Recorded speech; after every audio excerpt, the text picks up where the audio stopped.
Hi friends, இன்றைக்கான வீடியோவில் நம்ம பார்க்க போகிறது பார்த்திங்கன்னா ic555. இந்த 555 ஐசியை யூஸ் பண்ணி நம்ம எல்இடி ஃப்ளாஷிங் எப்படி ட்ரா பண்ணி அதை எப்படி சால்ட்ரிங் பண்ணி நம்ம சிம்பிளாக வந்து ஒரு ஸ்கூல் ப்ராஜெக்ட் எப்படி மேக் பண்ணுறதுன்னு பற்றி தான் இந்த வீடியோவில் நம்ம பார்க்க போகிறோம். நம்ம எந்த ஒரு ப்ராஜெக்ட் பண்ணாலுமே இந்த பிரெட் போர்டுன்னு சொல்லக்கூடிய இந்த ப்ராஜெக்ட் போர்டில் வந்து ஃபஸ்ட்டு வந்து காமன்ஸ் எல்லாம் ஃபிட் பண்ணி நம்ம லைவாக செக் பண்ணிவிட்டு நெக்ஸ்ட் சால்விங் பண்ணும்போது காமன்ஸ் எதுவும் அடி ஆகாது. ஈஸியாக நம்ம வந்து ட்ரா பண்ணி ஈஸியாக வந்து சக்ஸஸ்ஃபுல்லாக மேக் பண்ண முடியும். ஃபஸ்ட்டு என்னென்ன காமன்ஸ் இருக்குதுன்னு பார்த்தோன்னா ரெசிஸ்டன்ஸ் இருக்குது. ரெசிஸ்டன்ஸ் வந்து 1 கிலோ ஓமில் ஒரு நம்பர். நெக்ஸ்ட் வந்து இன்னொரு ரெசிஸ்டன்ஸு அது வந்து 10 கிலோ ஓமில் அதில் ஒரு நம்பர் இருக்குது. தேர்டு வந்து கெப்பாசிட்டர் 4.7 மைக்ரோஃபாரடு 25 வோல்ட்டு, அதில் ஒரு நம்பரு. ஃபோர்த் வந்து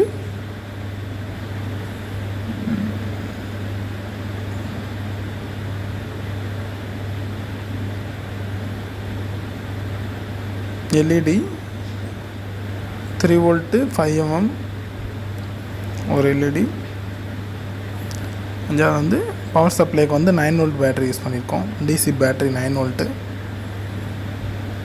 அது ஒரு நம்பரு. நம்ம அந்த காமன்ஸை யூஸ் பண்ணி எப்படி நம்ம வந்து சால்ட்ரிங் பண்ணுறது இந்த வீடியோவில் பற்றி பார்ப்போம். அதுக்கு முன்னாடி இப்போ இந்த ப்ராஜெக்ட் போர்டில் நம்ம பண்ணது எந்தளவுக்கு ஒர்க் ஆகுதுன்றதை ஃபஸ்ட் நம்ம செக் பண்ணிவிட்டு தான் சால்ட்ரிங் பண்ண முடியும். அதனால் 9 வோல்ட் பேட்டரியில் ஒரு கனெக்டரை யூஸ் பண்ணி ஜஸ்ட் இதை கனெக்ட் பண்ணி ஃபஸ்ட்டு இதோட ஒர்க்கிங்கை செக் பண்ணிக்கிறோம். ரெசிஸ்டன்ஸ் சைடு வந்து ப்ளஸ்ஸு, கெப்பாசிட்டன்ஸ் சைடு நைட் வைக்கும்போது எல்இடி ஃப்ளாஷ் வந்து ஒர்க் ஆகுது. இப்போ என்ன செய்ய போகிறோம்னா இதை வந்து சர்க்யூட்டை ட்ரா பண்ணிவிட்டு நெக்ஸ்ட்டு நம்ம வந்து சால்ட்ரிங் பண்ணும்போது கொஞ்சம் ஈஸியாக இருக்கும். அதனால் ஜஸ்ட்டு வந்து பிளாக் டயரா மாதிரி ic555 ட்ரா பண்ணிக்கிறோம். அது வந்து 8 பின் ஐசி. ஸோ கீழே 4 பின்னு, ஆப்போசிட்டில் 4 பின்னு.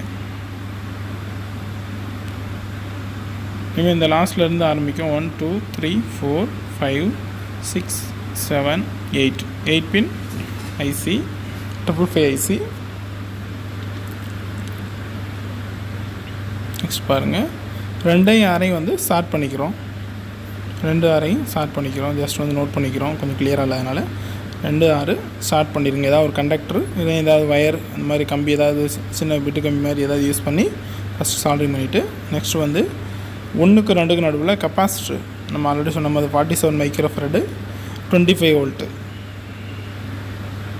கெப்பாசிட்டர் சால்ட்ரு பண்ணிக்கிறோம். 1ஆம் நம்பரில் நெகட்டிவ் சைடும் 2ஆம் நம்பரில் பாசிட்டிவ் சைடு வச்சுக்கிறோம். நெக்ஸ்ட்டு வந்து 1ல் இருந்து எடுத்து எல்இடி 1க்கும் 3க்கு நடுவில் எல்இடி கனெக்ட் பண்ணுறோம்.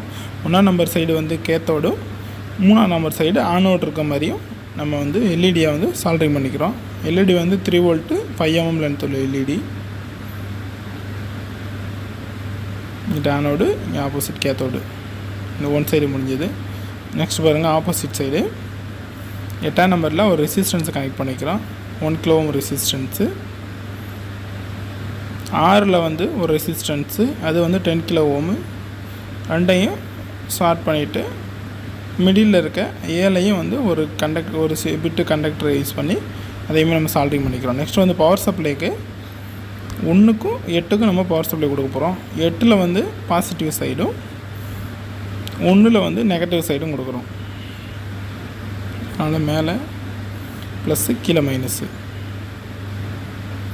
ஆல்ரெடி வந்து கீழே பார்த்தீங்கன்னா கேத்தோடு, அதாவது கெப்பாசிட்டரு அந்த எல்இடியோட கேத்தோடு கனெக்ட் ஆகிருக்கும். அதையும் வச்சு நம்ம கொஞ்சம் ஈஸியாக அண்டர்ஸ்டாண்ட் பண்ணிக்கலாம். இதை வந்து மெயினான ஒரு காமன்ஸை விட்டோம் ic555. ஏன்னா இந்த 555 ஐசியை வச்சு தான் நம்ம வந்து இந்த எல்இடி ஃப்ளாஷ் வந்து நம்ம மேக் பண்ணுறோம். அதனால் வந்து இந்த 555 ஐசி தான் வந்து இது மெயினான பார்ட்ஸ் ஒன்று. சாரி, இதை கொஞ்சம் மறந்துட்டேன்.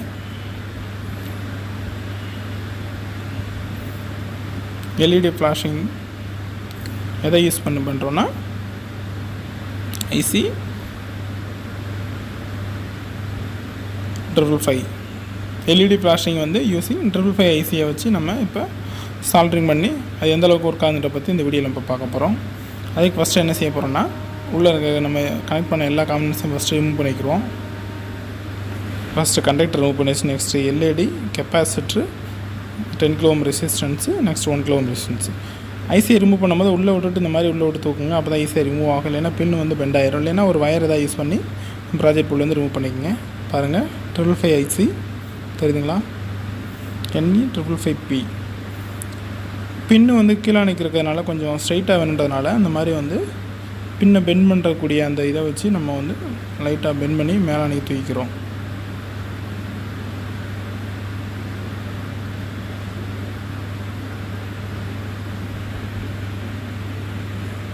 நெக்ஸ்ட்டு சேம் ஆப்போசிட்ஸ்லேயும் அதே மாதிரி கீழே அன்றைக்கி பெண்ட் இருக்கிறத ஸ்ட்ரைட்டாக வந்து ரிமூவ் பண்ணி விட்டுக்கிறோம். பெண்டை நிமித்து மேலே அன்றைக்கி தூக்கிக்கிறோம். இந்த ஐசியில் எப்பயுமே வந்து பின் நம்பர் நோட் பண்ணும்போது அந்த டாட் மாதிரி இருக்குது பார்த்திங்கன்னா, அது கீழே இருக்க தான் ஃபஸ்ட்டு 1 1 2 3 4 5 6 7 8 இப்படி தான் வந்து நம்ம பின்னை வந்து நோட் பண்ணணும். ஏன்னா நம்ம சால்ட்ரிங் பண்ணும்போது வந்து எந்த டவுட்டு எதுவும் மாற்றி சால்ட்ரிங் பண்ணிடக்கூடாதுனால பின் நம்பரை நீங்கள் நோட் பண்ணி வச்சுட்டு சால்ட்ரிங் பண்ணால் கூட இன்னும் கொஞ்சம் ஈஸியாகவும் இருக்கும். ஃபஸ்ட்டு என்ன செய்ய போகிறோம்னா, 8ல் வந்து நம்ம 1 kΩ ரெசிஸ்டன்ஸு ஒன் சைடை வந்து பின்னில் வந்து 8ஆம் நம்பரில் வந்து ஃபஸ்ட்டு வந்து நம்ம சால்ட்ரிங் பண்ணிக்கிறோம். சால்ட்ரிங் பண்ணும்போது லெட்டு லைட்டாக வந்து ரெண்டுலேயுமே அப்ளை பண்ணிவிட்டு நெக்ஸ்ட்டு சால்ட்ரிங் பண்ணும்போது வந்து கொஞ்சம் குயிக்காக வந்து டக்குன்னு வந்து ஈஸியாக வந்து நம்ம சால்ட்ரு பண்ண முடியும். இந்த ஷேப்பில் இன்னும் அந்த ஷேப்பில் வந்து நம்ம பெண்ட் பண்ணிக்கிறோம் ரெசிஸ்டன்ஸு. இப்போ 8ல் சால்ட்ரு பண்ணி நெக்ஸ்ட் வந்து 10 kΩ வந்து 8 7 6 6ல் வந்து சால்ட்ரிங் பண்ண போகிறோம்.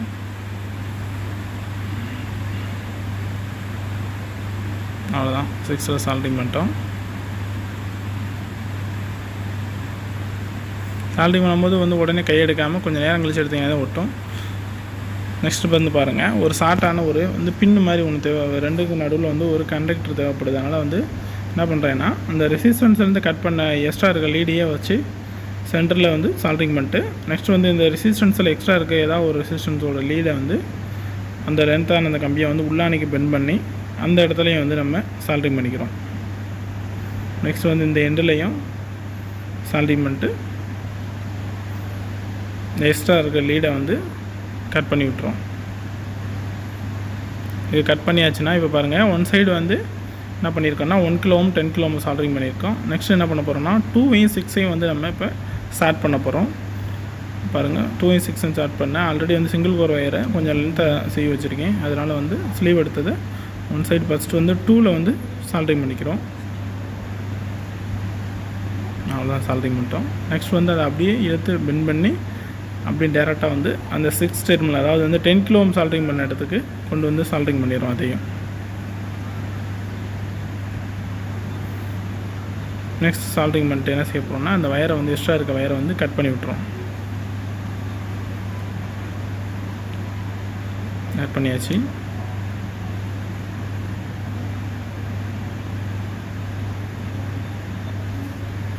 சிம்பிளான ப்ராஜெக்ட் தான். ஸ்கூல் மினி ப்ராஜெக்ட் வந்து ரொம்ப யூஸ்ஃபுல்லாக இருக்கும். இப்போ பாருங்கள், கெப்பாசிட்டரு நம்ம ஆல்ரெடி சொன்ன மாதிரி 47 மைக்ரோஃபரட் 25 வோல்ட்டு. என்ன செய்ய போகிறோம்னா, அதுலேயே டெர்மினல் பார்த்தீங்கன்னா மைனஸ் சைடு வந்து மைனஸ் மாதிரி சிம்பிள் போட்டிருக்கும். ஆனோட் சைடு வந்து லென்த்தாகவும் இருக்கும், கேத்தோடு வந்து ஷார்ட்டாகவும் இருக்கும். அதை வச்சு நம்ம ஈஸியாக வந்து கெப்பாசிட்டர் வந்து நோட் பண்ணிக்க முடியும். ஃபஸ்ட்டு என்ன செய்ய போகிறோம்னா, நெகட்டிவ் சைடை வந்து நம்பர் 1, அதாவது ic555 ஃபஸ்ட்டு டெர்மினலில் வந்து நெகட்டிவ் சைடை வந்து சால்ட்ரிங் பண்ணிட்டு பாசிட்டிவ் என்ன செய்கிறோன்னா நம்பர் 3, அதாவது வந்து 3ஆம் நம்பர் பின்னில் வந்து பாசிட்டிவாக சால்ட்ரிங் பண்ணிக்கிறோம். அதை ஜஸ்ட்டு சால்ட்ரிங் பண்ணியாச்சு. நெக்ஸ்ட் என்ன செய்ய போகிறோம்னா, எல்இடியில் பார்த்தீங்கன்னா தெரியும், அதாவது வந்து லாங்காக இருக்கிறது ஆனோடு, ஷார்ட்டாக இருக்கிறதுக்கு ஏத்தோடு. அதுக்கு மேலே உள்ளே பார்த்தீங்கன்னா எல்இடி பிளிங்கர் இடத்துல வந்து ஆனோட் சைடு வந்து கொஞ்சம் சின்னதாக இருக்க மாதிரி இருக்கும், கேத்தோட் சைடு வந்து கொஞ்சம் அதிகமான இடத்துல வந்து பிடிக்கிற மாதிரி கொஞ்சம் பெருசாக இருக்கும். அதை வச்சு நம்ம ஈஸியாக அப்சர்வ் பண்ணிக்கலாம். எல்இடி சால்ட்ரிங் பண்ணுறதுக்கு எந்த சேஃபில் பெண்ட் பண்ணால் கரெக்டாக இருக்குன்னு பார்த்து ஃபஸ்ட்டு வந்து நம்ம பெண்ட் பண்ணி வச்சுக்கிறோம். ஏன்னா வந்து சால்ட்ரிங் பண்ணும்போது வந்து 1 by 1 வந்து கிளியரன்ஸ் ரொம்ப கம்மியாக இருக்கிறதுனால டக்குன்னு வந்து ஷார்ட் ஆகிறதுக்கு சான்சஸ் இருக்குது. அதனால் வந்து நம்ம எந்த சேஃபில் வேணுமோ அந்த சேஃபில் வந்து ஃபஸ்ட்டு வந்து நம்ம எந்த காம்பனன்ஸை சால்ட்ரிங் பண்ண போகிறோமோ அதை லைட்டாக வச்சு பார்த்து பெண்ட் பண்ணிக்கிறோம். நம்ம இஷ்டத்துக்கு பெண்ட் பண்ணிட்டு திருப்பி நிமித்து பெண்ட் பண்ணோன்னா கட் ஆக சான்சஸ் இருக்குது. அதனால் வந்து எந்த சேஃபில் வேணுமோ அந்த சேஃபில் வந்து ஒன்ஸ் வந்து பெண்ட் பண்ணிக்கோங்க. 1 வந்து கனெக்ட் பண்ணியாச்சு. 1ல் வந்து கெப்பாசிட்டரோட நெகட்டிவ் சைடும், அதாவது எல்இடியோட நெகட்டிவ், அதாவது கேத்தோடையும் வந்து கனெக்ட் பண்ணிட்டோம். நெக்ஸ்ட்டு வந்து நம்பர் 3ல் கனெக்ட் பண்ணிக்கிறோம்.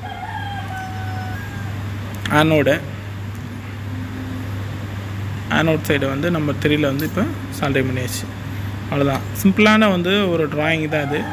ரொம்ப ஈஸியாக வந்து இந்த எல்இடி ஃப்ளாஷ் வந்து 555 யூஸ் பண்ணி பண்ண முடியும். நெக்ஸ்ட் வந்து பாருங்கள், பவர் சப்ளை வந்து 8ஆம் நம்பர் ரெசிஸ்டன்ஸும் பின் நம்பர் 8ம் ஜாயின் பண்ணுற இடத்துலையும், நெக்ஸ்ட்டு வந்து நெகட்டிவை வந்து பின் நம்பர் 1ஐயும் கெப்பாசிட்டர் அதாவது எல்இடி 2 இது காம்பனன்ஸோட நெகட்டிவ் கேத்தோட் சைடையும் சால்ட்ரிங் பண்ணிட்டு நெக்ஸ்ட் என்ன செய்ய போகிறோன்னா 9 வோல்ட் பேட்டரி எடுத்துகிட்டு பாருங்கள், சிம்பிளான கனெக்ஷன் தான். நெக்ஸ்ட்டு பவர் சப்ளைக்கு நம்ம ஆல்ரெடி சொன்ன மாதிரி 9 வோல்ட் பேட்டரி எடுத்து கனெக்ட் பண்ணிக்கிறோம். இப்போ பாருங்கள், எல்இடி ஃப்ளாஷ் அந்தளவு பிளிங்க் ஆகுது பாருங்கள்.